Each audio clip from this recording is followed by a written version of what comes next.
Welcome to Radical Classes. My name is Maahi Patel and I am from Radical Classes and I am studying in class 8.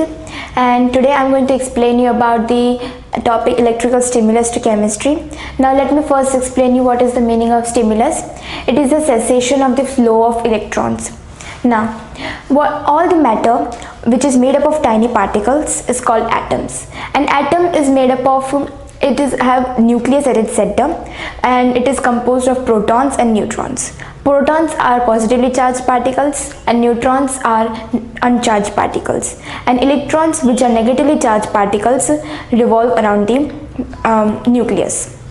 Now, the flow of the electrons is called electric current, which is the flow of electrons which travels in a closed path, and this closed path is called electric circuit. Now it has three main components, that is a battery, a switch and connecting wires, and a load which is like a bulb which uses electricity. Now there are some materials which needs to understand that there are three main types of materials which are used in different wires. Now they are conductors, bad conductors and insulators. Conductors are the materials which allow easy flow of electricity to pass through them. Examples are most of the metals like silver, copper, aluminium, etc. Then insulators are the materials which do not allow electricity to pass through them. Examples plastic, rubber, wood, etc. Then bad conductors are the materials which allow a little amount of electricity to pass through them as a resistant. It acts as a resistant. For example, heaters. Now, electrical conductivity. It means the ability of a substance to pass electric current. Now, ability of electrical conductivity of water. It possesses the property of electrolyte.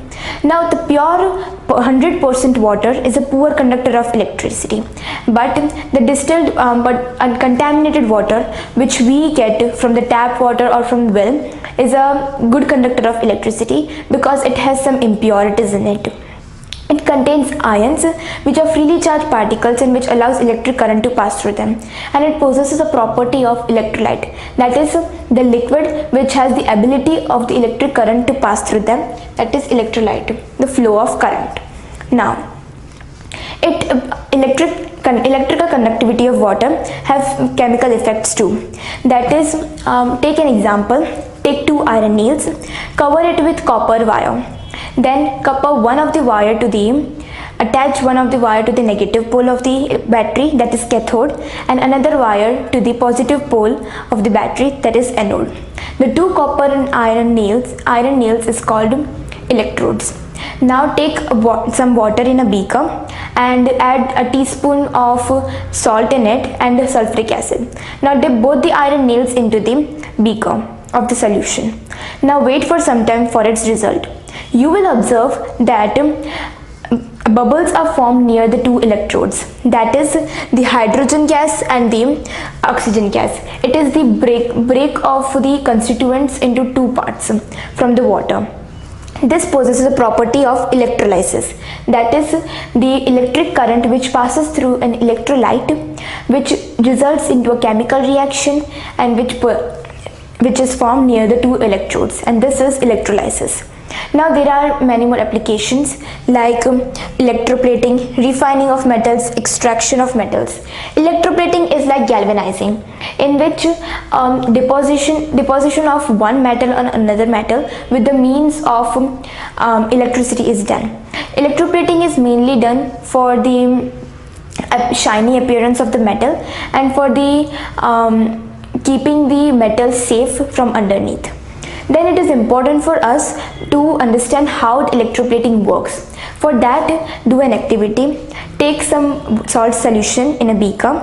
Take one metal which needs to be coated with another metal and attach it to the negative pole of the battery, that is cathode, and take another metal which needs to be deposited on another metal and attach it to the positive pole of the battery, and that is anode. Then dip both the metals into the salt solution.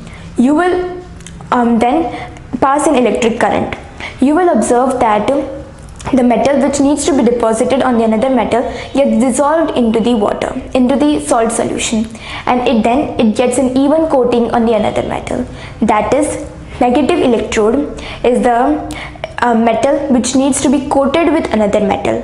Positive electrode is the metal which needs to be deposited on another metal, and electrolyte is the solution like nitrates and sulfides.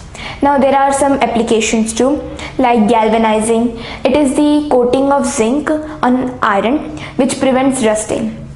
Then rims of bicycles, wheels or cars are coated with chromium metal which gives it a shiny appearance. Then ornaments of some common metals that are artificial but they are coated with gold to give them a shiny appearance and a gold appearance. By this I would conclude that electricity is a basic helpful thing.